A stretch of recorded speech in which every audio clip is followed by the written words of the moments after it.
sorry, this active, we declared it on the top here, and this is where we did it.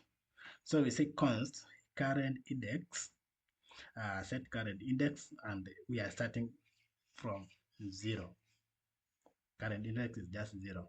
The index yenye iko pale kwa sufuri, and that is what we are talking about when we are talking about this current index, where it is. Yeah, this we set current index swiper.active index. So active index, we can come here and say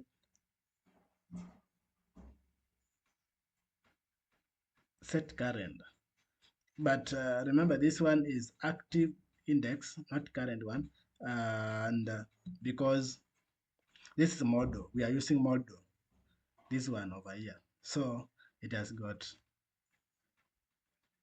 their own way of doing it to bring active index.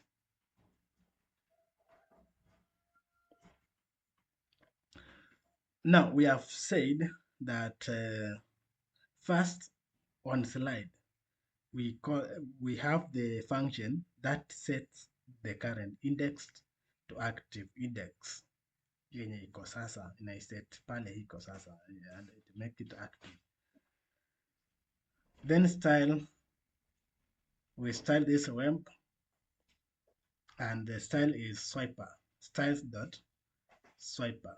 So to check that, we just come here, and this is the swiper, styles.swiper. You see, we have 100% when we have 100% when we shall rectify, we shall modify this later, so that we can also discuss more about the styling on this Dano CSS.